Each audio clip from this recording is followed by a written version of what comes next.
can kill Primal, he can kill TA, kill Timbersaw early, etc. So let's see how it ends up all going down. Because yeah, they played almost the exact same draft the other day versus EG. It was just a Clockwork instead of the Techies, and they ended up winning that one. An interesting build from Dyrachyo too. He went like Armlet Radiance and stuff like that too. Well, let's see which build he does go. Let's see indeed.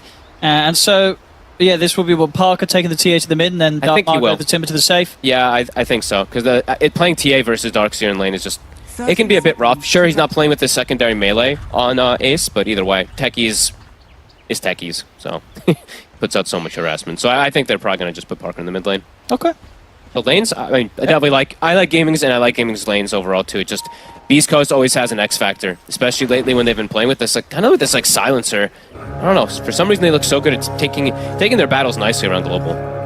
But definitely not the easiest game to play around the global by any means with their heroes. Let's see how it goes. Looking forward to see how this one plays out. We've had sort of the 2 games so far. Game 1 very much BeastCoast having complete control outside of the lanes, and then game 2, Gladiators taking it back their way in a very convincing fashion. This game 3, this deciding match, who's going to be able to take that edge? I mean, what kind of concerns you the most about both drafts? Is there a certain lane or certain hero pick that you feel could struggle to see it just be able for the players to make work this game? I feel like just applying pressure to Dyrachyo might just be difficult here because he's versus double melee, so I feel like Dyrachyo could just have this like incredibly free game where he's also going to be a really big beast. He might not even actually have to play around just being that heal and stuff like that for Quinn.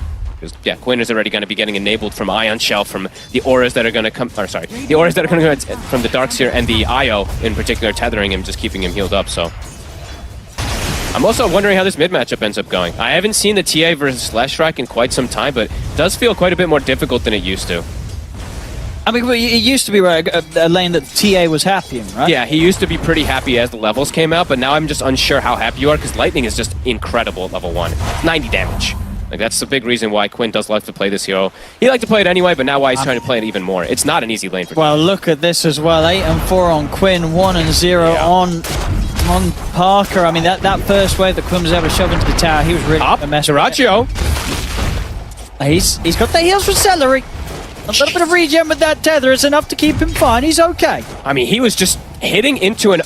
I think that was 5 stacks, if I'm not mistaken, on the Uproar. So it was like 110 bit damage on this Primal Beast. And yeah, Quinn, he's really bringing it. This mid lane is going to get messy. Very quickly. It's going to get messy. So we'll see what Parker can do with this, but it's a rough start. And it's not really a hero that you can like rotate to and like be like, hey, we're going to turn onto this slash. They actually can rotate really easy into Parker and just make it so this lane is super miserable. Yeah, Tofu's just going to take a water rune. Quinn's going to be able to get the other one and just continue applying this pressure. I mean, he can't step up the level 2 Parker, you know, just with the meld and the side. Now he's got the 3, so he's got a little bit of protection with the refraction. Yeah, 15-6 against the 5 and 0 on these first waves. I didn't think it would be that one-sided, but damn, yeah, Quinn. I guess the first few waves, really in particular, just bringing it to Parker. Now he's warmed up after that game too, unless you know. Bottom. He's ready to run it back. They might be able to get Tofu there. He's got a Fairy Fire. Might actually be okay. No, he's well, I mean, they're having to kind of commit for the kill onto the side there. It's going to expend, and it's going to cost Dark Mago quite a bit of HP. And this lane feels kind of scary for a Timbersaw. I'm not going to lie, it's a lot of magic damage that you can dish out between a Darkseer and a Techies early on. So let's see how Dark Mago handles the pressures. 3 lanes going well for Gaimin Gladiators. Yeah, already some concerning signs. I got to be honest, yeah, 3 minutes in for BeastCoast. It's a choice that they made, putting the TA mid rather than having it bottom, but choice that definitely looks like it's hurting. Yeah, I mean, we've seen, you know, Parker, he's been able to play some solid mid performances. We haven't seen him do the TA versus Lesh as far as I'm aware. Yeah, against Quinn, it's never going to be easy. Oh, and Ace has 9 denies down bottom. I mean, yes, they had a lot of attention bringing it to Tofu, but my god, that's quite a bit here already at this early start. They have 19 denies just on the court. They're crushing all 3 lanes right now, Gaimin Gladiators. They have 22 denies across the board right now. It's gonna be a difficult one. It really does feel like for it. BeastCoast, it really is already. You can see it here on the numbers. Yes, but even though they have the TA versus that Lifestealer kind of thing, which is a good match, if the TA doesn't have a game, then the matchup actually can absolutely be into that Lifestealer's favor. We can just stand on top of him as the power rune. Well, Scofa's going to try and stop Quinn from being able to refuel, but he cannot do so. Celery keeps him at bay. Parker at least gets a refill, but yeah, he's even potentially going to get set up onto him. Tofu kind of wants to try some aggression. Schofield, he'll be around, and with the refraction up was enough to block enough damage that Gaimin Gladiators can't chase further onto him for. But my god, 27-9, 13-2. Yep. I'm just gonna keep looking at the amount of denies, really, because this really does cause a big of a spiral effect, just how much you're dominating lanes. I mean, like 20-something, 26 denies or something like that now. Pretty brutal. Gonna set up Ace for a super early Vanguard, and I've seen what they do with this Darkseer so many times of how he just takes over the bottom side of the map completely too, and this is a lane where he's just absolutely free farming. Yeah, a good game for Darkseer to be very punishing against 3 heroes, including a ranged hero, the TA, that normally wants to be on the front lines, trying to get the hits in. So big potential for vacuums, for walls to come out from Ace in the team fights. Yeah, great potential for that, and just the heals that he's going to be able to go for, depending on which itemization he wants for the eye on the left. So looks like, I mean, Schofield, he's trying to continue kind of breaking the lanes a little bit, making rotations to mid to swing this a bit here for Parker, but every time it's spotted. And this is an easy rotation for Celery. He's like, I have a Lifestealer versus a Primal Beast top. The support can really move anywhere they want. Yeah, Dracho's doing perfectly fine. Sure is. He's got over that hurdle of getting the money for the helm. He can be left on his own. That's going to be one of the earliest armlets I think we've seen in quite some time also. Pretty close to having it done, only 500 away.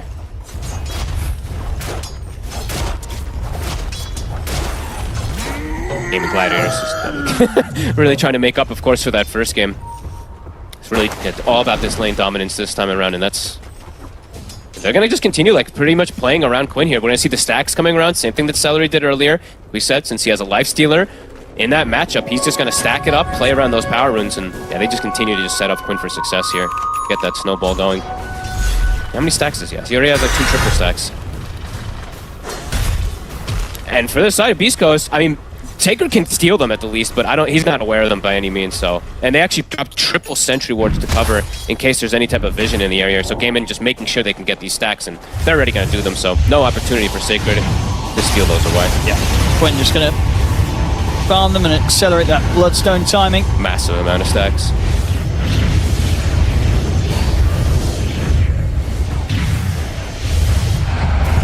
I mean, what's the plan for BeastCoast? When you sort of look at their support, so they're able to make any sort of move, catch anyone out. Who's killable in this laning stage on Gaimin Gladiators? Not many of them, really, especially, I mean, it would be Quinn, right? But Quinn always has the backup of 1 or 2 heroes pretty much every single time here, so yeah, definitely not the easiest. They might have to, I mean, if they want to go for kills, they might have to just rotate the double supports, but that might just feel kind of bad early on here, because then you're just giving, I mean, Ace already has a free one, so maybe it is just the move that they have to do, because they cannot contest Duracho up here with Sacred. No, not now that he's got that armlet coming out to him. So yeah, super fast 7-minute armlet on Duracho. At the least, Sacred's getting levels, right? He's not playing the lane. He's just cutting the creep wave, pulling it into some neutrals, and then just trampling it down. So at the very least, the Primal Beast is getting something up here. They're looking to swing toward him, though, immediately. They saw him inside of the jungle. Quinn. Can't find him. Yeah, a bit of a difficult one to take down, even if they find him. He should always be able to onslaught away. And it's just not easy for them to sit in their lanes. Like, yeah, top, as you see Sacred, he can because he has always the onslaught and just kind of get out of there if they do go. But bottom, Dark Mago is constantly under kill threat here. I think he's just scared to really step up and get too many last hits because, yeah, it's already like level 3 Ion Shell. He doesn't see the techies at all times. They do have Magical Burst to kill him. And Tofu just continues to just take away power runes and continue to get the stacks going. An economy game again for gaming after they dominate the lanes. Ace versus Mago. Dark Mago's trying to threaten him. The vacuum to Dragon Bait. Still got a lot of 1 charges and a healing Lotus. Okay, he's baiting him. I mean, and it looks like Ace has fallen for the bait.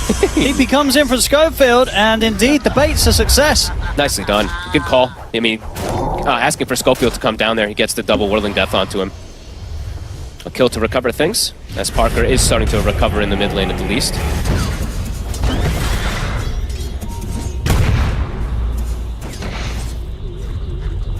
Dire's middle tower is under attack. Quinn won't be able to chase down Parker. Schofield's here to keep him covered and doing their best to try and keep sentry control on this area so they can continue to lay down the traps in this area. Stop Gaimin Gladiators from being able to charge at them. Schofield having to run from lane to lane is making it so they have no stacks, though. So Parker, even though he is catching back up, okay, they at least have one. All right, they do have at least one ancient stack, but very minimal stacks in comparison to what we've seen from Gaimin Gladiators so far. And they catch Dyrachyo slipping somehow. Tough kill bottom. They're going to try and go in onto Dark Margot.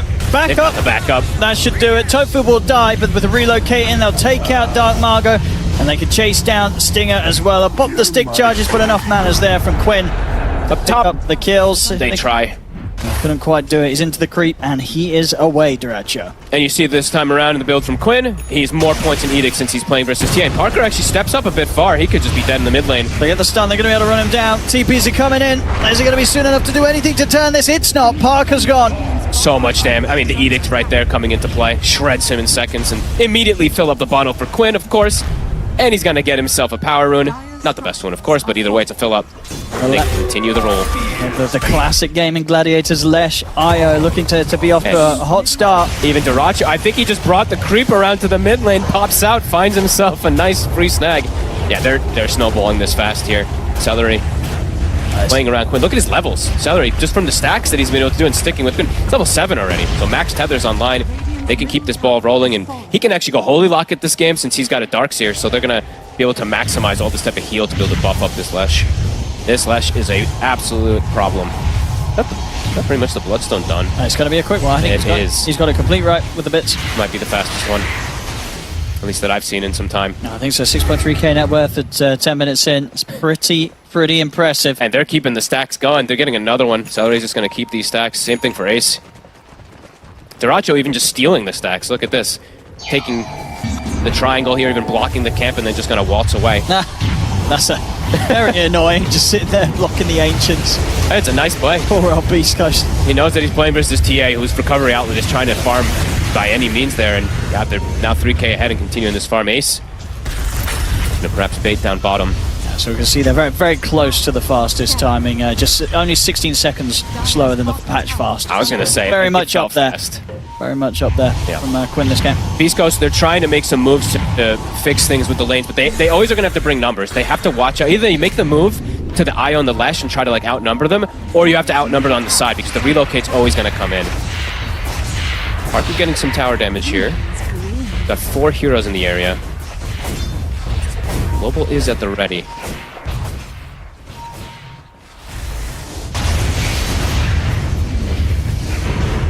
Trying to take this tower. Quinn just charging in with the Bloodstone. And they pop the global. But he is way too tanky. Yeah, Quinn's not taking any damage at all. And now the global comes to an end. I mean, Quinn and Tofu and Celery, they're thinking about chasing them. They'll get the Lightning Storm collection. Tofu, he's not quite able to close the gap with the blast off. We'll be able to throw a mine down the way of Stinger. Pulverize comes out onto Tofu. He'll get punished for that. Bloodstone's cooldown. Can they get Quinn? As they're going to try their best to burst through, and they've pretty much got the whole team here trying to take down this Lesh. They're bringing Quinn low. They got him. Get him. As Quinn oversteps the mark and gets punished by BeastCoast. They heavily overstepped. I mean, a super aggressive move just to kind of go for a silencer there. And they might be able to get another kill here on the reload. See if he's going to be able to tether across Celery. It's there. The right clicks enough to hit. Nice. He's able to save him as well with the Infest. Celery will live. BeastCoast strike back. And it's kind of giving up the kills to them there. They just a super aggressive attempt there onto the silencer. Yeah, I mean, they went straight in. I'm sure Quinn will tell you that he got baited by Tofu. I mean, Tofu, he was someone got baited. And then at this point, Quinn tried to turn to try and help out Tofu, but at that point, the call to get out was too late from Quinn. He's surrounded by BeastCoast and Celery. He can't save him. Tries his best coming in with a relocate, but it wasn't quite soon enough. Exactly what BeastCoast kind of needed to trickle back into this one here. Does cost them I mean, they actually used the global before that and everything, but they baited gaming, so yeah, the global kind of did its job. In a way, I guess. Holy Locket now finished up for Celery, and they will continue to group up here. Mech is done for Ace. Of course, during all that fight in the mid lane, Ace was just farming, so...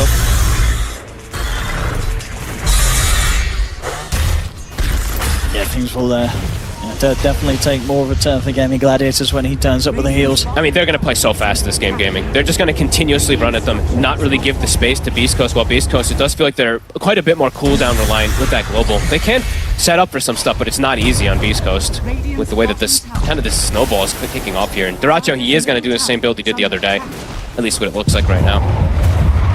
Is a pretty good, I mean, it's nice versus that TA, of course, you can itemize afterwards with disassembles and stuff. The Sacred. See if we can get away from this. I mean, he's got the backup. Duracho's going to try and jump into the reload. Get out, but there's more numbers coming in for Gaimin Gladiators. Global silence is there. Sacred will go for the TP up, but then he realizes he's got the numbers. He's got the backup. They can try and take this fight. Look towards Ace. Ace gets the wall down. Sacred able to charge away with the onslaught. Here comes Quinn. Healing Duracho up. They're in on top of the Timbersaw with Quinn coming in from the side. Dart Margot's gone. Stun's going to be off the mark onto Schofield, so Schofield's able to toss back Quinn and will manage to TP out there to safety. Gaming once more. They're diving. They're diving beyond the tier 1 tower. They're on top of Parker. Parker's just to be watched by Sacred and Stinger, as those two can do nothing to keep Gaimin Gladiators off the TA. Hey, it's a Wisdom Rune. Oh no, BeastCoast. It's around this timing. Duracho, he'll be able to just snag that one up. They get both. Big gold momentum, and now the experience heavily shifting towards Gaming. And that was BeastCoast having to use a global to kind of try to disengage from the reload, but Gaming just fully surrounds him with the numbers. Yeah, even though they stopped Celery coming in with a relocate, they were still able to close in and get close enough. They're taking these stacks away from them. And yeah, with that sort of fight where we're seeing Duracho, he's on track for a good timing on his relic into the Radiance. And when that's there, these fights are going to become even more impossible for Parker to have a presence in as the TA. It's good versus, I mean, it's nice in a way kind of versus the three of them. It's sure you're not making any misses, but like the damage that it's just going to be providing versus these tanky guys is cool. And yeah, the disassemble factors for like later on is definitely really strong. Tofu already setting up down bottom onto Schofield. Prepping the taser. He's got to blink Schofield. Jump. Yeah, Schofield already it's on its way. Might just get walked down here. Does have a TP. All depending on if Tofu's able to keep up with him. So, looks like the damage of Duracho is a bit too much to just try for a TP out here from Schofield. He's going to try, but I think the damage should be enough. It is. They've got easily enough between the two of them. They take Schofield down.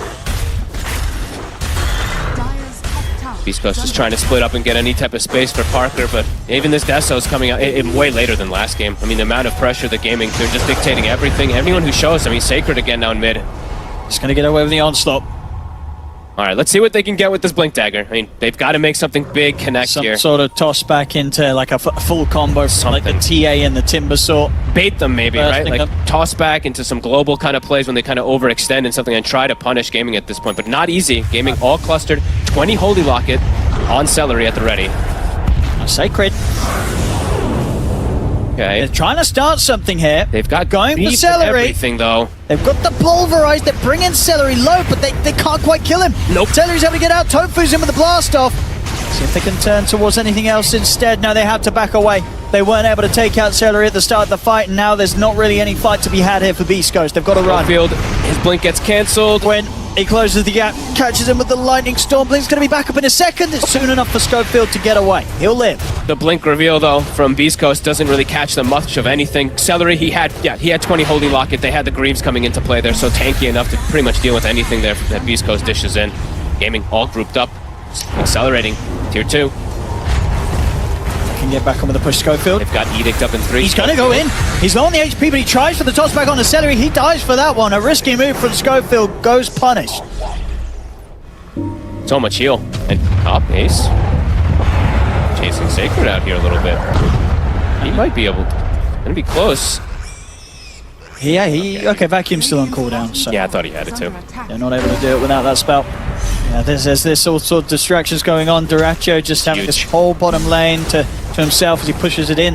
That is the Radiance complete. He's massive, really. I mean, all 3 cores they're all very close to each other, and the supports, I mean, they're quite farmed themselves as well too, with how much they've been able to get just from sticking with their cores and just stacking. Celery is level 11, right? So just see how much it's really causing, how much him just hugging Lash and getting all those stacks. The experience is insane. It's just looking so tough. So tough here for BeastCoast once again in this game 3. Parker with a DD. Big tossback plays needed, but Duracho, he's already on them. They managed to hold him back with the Avalanche. Duracho tries to continue to chase. He's going to have backup from Celery and Quinn with the relocate. They've They were thinking about diving the tier 2, but the mass TP is coming from BeastCoast. They get the toss combo. Nice connection. They get the pulverize as well. Duraccio's dead. Sacred. Holy moly. I mean, that was a huge charge. See if they can do anything more here. He's also been able to finish off the BKB despite dying there, Sacred. So next fight, he's going to feel pretty darn strong, and in that one alone as well. That was big. Trading his life for Duraccio. He'll take that any day of the week. I mean, he did like an instant 2,000 damage, it felt like, spread to everybody. That was actually a nice little charge forward there. Well worth giving your life when you're this far behind. Salary doing similar thing as last time, though. Medallion is going to be going for Quinn. They're going to go for Plitmail, and yeah, we see it again. And just a little bit too much of a dive there from Gaimin Gladiators. You can see them, they themselves realized that as they tried to back off.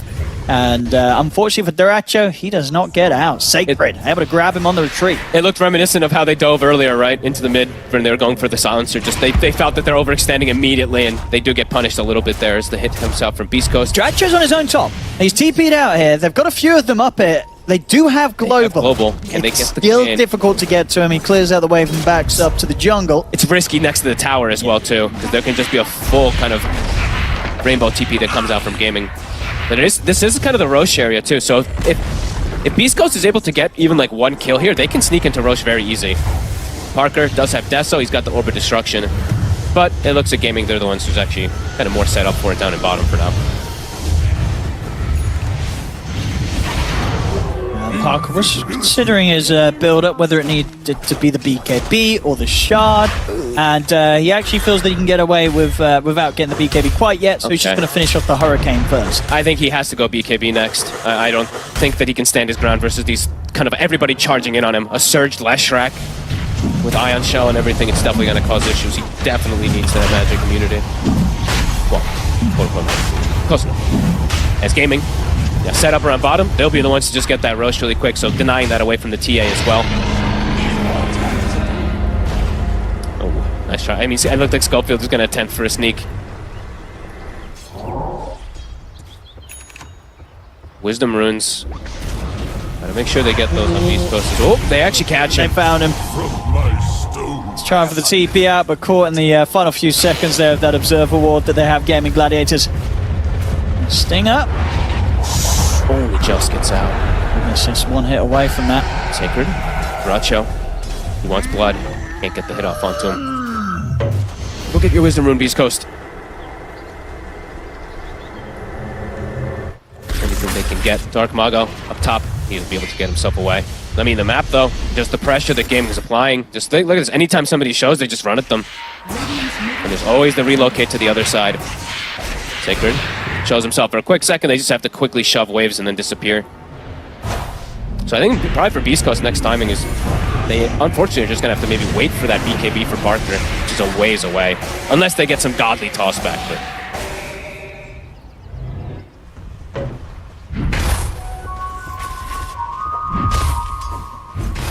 Let's see, what's the next move? I mean, can they go for any sort of smoke move, or do they have to wait? I don't think so. I think it's a risk. Take the risk. You need the BKB on Parker for him to actually be able to clear through multiple different heroes. Maybe you can kill like one or two or something, but you're going to lose your whole team for it without a BKB.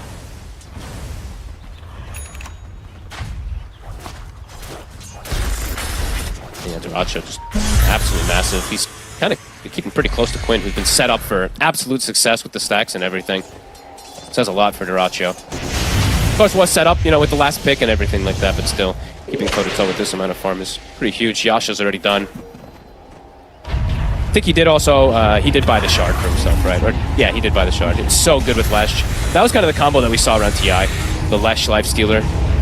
Just seems so broken with the open wounds, how much it does heal. Killing Quinn's going to be a real big problem. They're going to try. They try the toss back. Oh, they bring him down pretty low, but not enough. As Sacred, he'll charge in, looking to get on top of Celery. Global as well. They'll take Celery out. Okay. Radiant's bottom tower is under attack. Can they look for anything more here? It's eyes on Schofield, all for these tossbacks. We'll settle for that one. It did cost them quite a bit. They did have to pop the BKB from Sacred and everything. Duracho now on the charge. Yeah, he's ready to just go forward and start forcing BeastCoast back. All right, not bad though. These tossbacks, something that Gaming does have to be a little bit careful of. Quinn actually almost ends up dropping too. I think the Gossamer cape like that, even the dodge or anything saved him. These little bits of things. Radiance Infest. Yeah, ready to go back in, finish off the tier 2 tower. And yeah, as we said, that was a lot from BeastCoast to expend that. That was BKB from Primal Global and kind of catching Gaming off guard there. But a kill's a kill at this point for them. They'll take anything they can get.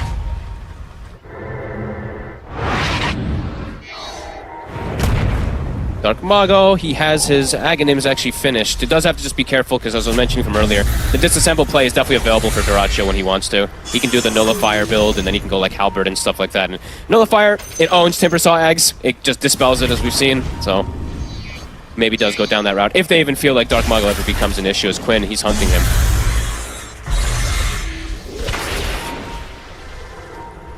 They're cutting off Dark Mago. I don't know if he's got any way out of this one. No TP.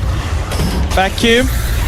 Stun won't be quite there initially, but they're still dancing around him. He's got a bit of protection with the Axe. Gaimin Gladiators, they do look to respect that. They know now, actually, that the TP is coming in, and Dark Mago turns and blows up Celery. Big damage. Toss forward here. They're going for more. The toss into the Pulverize. Sacred's able to get the catch underway. Another kill. Down. Onslaught for Sacred. They're on top of Quinn. Quinn's in trouble. He's out the one. So they're going to have to buy back here. BeastCoast finding an opportunity. Yeah, buyback relocate coming in from Celery, ready to tether back across towards Quinn. They'll see if they can catch Sacred. He's got no TP. He's got Onslaught again in a second, so if they want to chase him... Oh, they're able to catch him. Sacred, he's out. So they did have to use a buyback there. They did. So definitely some signs of fight from BeastCoast, and despite the fact they're playing from quite far behind. I gotta be honest, I feel like Gaimin's not really respecting how tanky some of these heroes can be in a few of these overextensions. I mean, this Aghanims, you do no damage versus it until you do have a Dispel. So, Dark Mago, a humongous connection, just deletes Celery from full HP. Little signs of life here from BeastCoast. He's giving a lot of space for Parker. He's got 4.3k gold in the bank right now. He's ahead of the Lifestealer somehow. So. And Parker, he's definitely carried BeastCoast out of some tough games before. He's got the BKB now too, so easier outlet to be able to try to go for these fights. I'm waiting to see if Duracho does. Maybe he wants the Manta first, just because of the global and stuff, but I feel like it could be one of those games where he does the disassemble really early on soon. Just because of that Timber. Halberd already done for Ace, does have an Ansha for the TA, but Parker, level 18. So they're not entirely out of this one yet.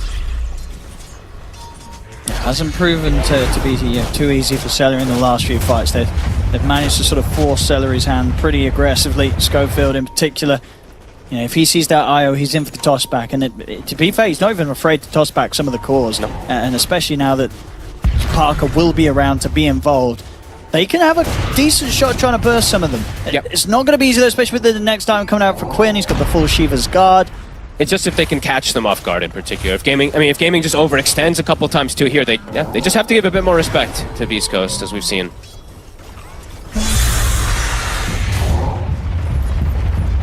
That's the itemization. Yeah, Schofield now with his Force Staff too, so Philosopher's Stone, so getting that farm going, finding the avenues to be able to get that initiation and get out over and over again. And Sacred, he soon does have an Aghanim, so pretty decent item overall here this game. Any little bits of damage. The break can be decent for Lifestealer in some type of ways too. Yeah, Gladiators is definitely slowed things down a little bit. Yeah, there's those last few moves that BeastCoast have managed to punch back pretty convincingly against. Still in a pretty okay spot, of course, here, but definitely seeing the potential for Mr. Parker.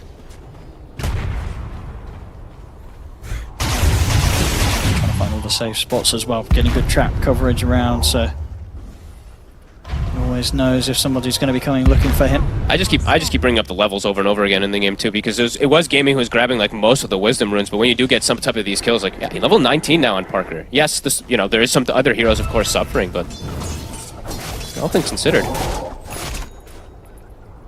pretty damn good so far. Yeah, there's that next Aghanim's timing. All right, Gaming is still farming a little bit more across. They are, but in comparison to Game 2, for this time round, there's absolutely the setup for Parker to play his part, whereas in last game, even though he had good farm, he couldn't really do a whole lot against the cores. This game, there's definite potential for the TA. Yeah, it's a TA versus the Lifestealer instead of a TA versus a Medusa, which is a much better matchup overall for Parker as the game goes on. And he's playing the map really nicely. He sure is. They're not catching him, and he's getting a whole lot out of this. They really, a lot of them are. Like, even Sacred's getting good farm too now at this point too, and now getting themselves a Wisdom Rune. Mago's almost 18. A Meld Dispel talent also for the TA. Not really Yeah, I guess versus like the taser and stuff like that can be decent. Which shards it gonna be? It'll be Tofu who gets it, so. I mean, they're both really good. Both support ones are excellent this game for the side of gaming. Either one that they get. It was unfortunate that, you know, BeastCoast, they did end up getting Schofield's shard, which is probably the most worthless one in the game. But I mean, what is the plan now for Gaimin? Is it just waiting for this next Roshan? it's Rosh, yeah. I think you just wait to take the fight around the Roshan, which they have. I mean, they have a strong team fighting lineup. I don't know if BeastCoast would sort of shy away from the fight, though. I think they'll probably look to fight, yeah. I think they bring it. They would try and bring it, especially around the global. Does make it harder for you to go for some type of toss-back play, though, if everybody's grouped up and Gaming can set up positioning in particular, right? Because then the IO and the techies go hiding and the Lifesteal and the Darkseer act as the bodies. But I do think that they'll look for that fight, and Parker might actually have the timing of his MKB for it as well, too, to deal with some of that evasion. Super close, especially if they can like try for a tier 1 tower of sorts, but it looks like Gaimin Gladiators will make sure that will not be easy. They're hovering around this bottom tower. Parker has to just be careful how he shows himself. He has BKB, so he should be pretty safe, but the smoke's coming out. Gaming, they know this Rosh is going to be spawning, and they're setting up for it. It's moving in about 5 seconds. Parker's in a bit of an awkward spot. Yeah, this could be scary. I mean, Schofield might just show himself and die instantly. He sees them, but he gets caught. Yeah, he's going down, and with him getting caught, BeastCoast probably won't try and do anything about this Roshan. They'll have to let this go. They don't have the full lineup. They don't have their initiator. They know that they're in Roche. They can't do anything about it. Yeah, I mean, they maybe would have contested with him, but it would have been a difficult contest, of course. Yeah. Something that they might have felt like they're needed to do is, yeah, Aegis now, Cheese as well. That could allow Gaming to really press the envelope here. Getting that extra bit of healing and survivability for Quinn, so you can just run through. They also hit level 18. And they're just gonna... Okay, they'll give the Aegis, though, to Duraccio. I actually kind of like that, because there's definitely the chance where it's like if he's... I mean, he's gonna do his Duraccio thing, right? So give him an Aegis so he can play as aggressive as possible. Yeah, I mean, he's gonna be the one on the front line in the towers. I'm cool and, with that. you know, Celery doesn't want to have the responsibility of trying to bail out both. No. He wants to be able to just focus his efforts and attention onto Quinn. Celery now has a pretty big pickup that he was missing in these last few wins also. Shorty has Medallion Holy Lock to protect, but now he's got a Glimmer. That adds quite a bit of layers of protection versus... and everything is... BeastCoast, they want to catch him off guard anyway. They're like, okay, you have Aegis Cheese, but you guys are going to be comfortable. They're going to look for the go themselves. The MKB's done on Parker. Okay, let's see what they can catch. Do they just run into mines, though, and reveal their smoke? At least 1 or 2 mines pop, so Gaming go low.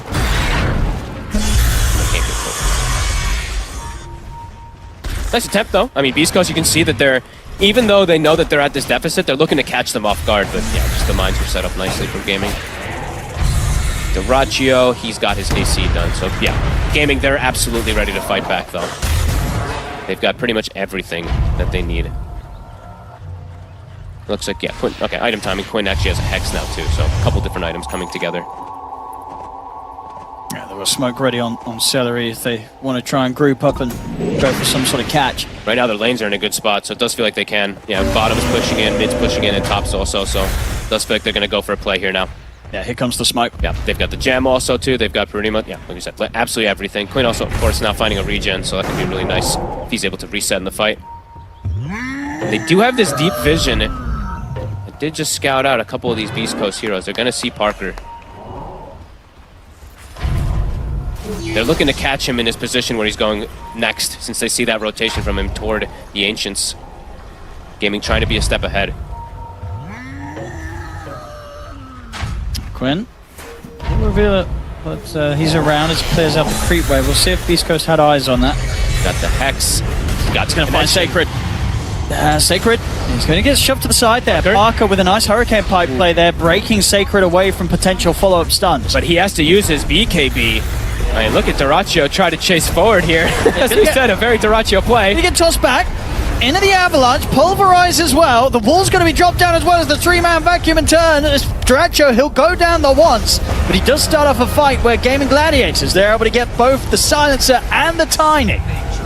What a Duraccio play. I mean, he's like, I just want to start the fight. I mean, that's why they give that man the H. Sure do. He's the fight starter. He goes in, he gets caught, it works out. And it's tough for Parker. He had to use that BKB completely defensively, so for him fighting in this, it's pretty impossible. If he steps up, gets hexed, he could just instantly die. Qualification, but yeah, no Tiny. They need this Tiny for the toss backs. They need Schofield. Sacred, he's going to try and get in there. They jump forward. They're looking to burst through Quinn. They cannot do so. Quinn's getting healed up, and that's going to be Sacred out for a minute. No buyback available on him. Jump forward from Tofu with the blast off over towards Dark Margo. They've taken Stinger down as well. It's dieback. He's out for a minute. The space is there for Gaimin Gladiators to take the mid racks. Parker continues to get zoned away. 20 seconds until BKB, and Gaming, they got what they came for. Gonna maybe reset and go back in. Yeah, they're fake backing. Yeah, fake back. They're ready to go once more, surely. Blink vacuum. Ace is watching. I mean, they might just have to settle for Schofield, but he wants the big target. He wants Parker, and he finds to jump in and get the vacuum. Dracho's in as well. They're in on top of the TA. They'll put the BKB on Parker, but Gaimin Gladiators will chase him down. He's out for 85.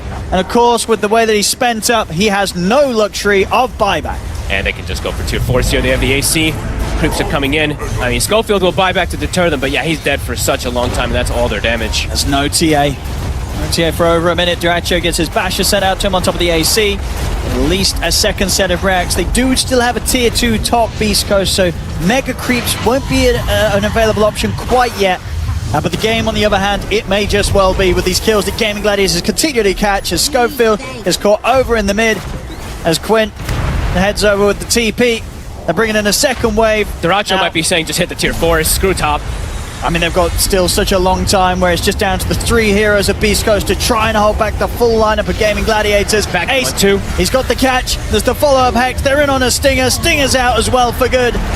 As Gaimin Gladiators, they're going to get even more. Jump forward, the blast off over towards Darmago, who'll get off the shield with the Aghanims, but he'll get destroyed by the overwhelming damage of Gaimin Gladiators. There's only Sacred left as he's bullied back to the fountain. The tier 4s will fall. There's 15 seconds, and they will have Parker back up. We'll see if he gets a chance to show his face once more in this game, but it looks like the towers, the Ancient, they're going down too quickly. The tier 4s are gone.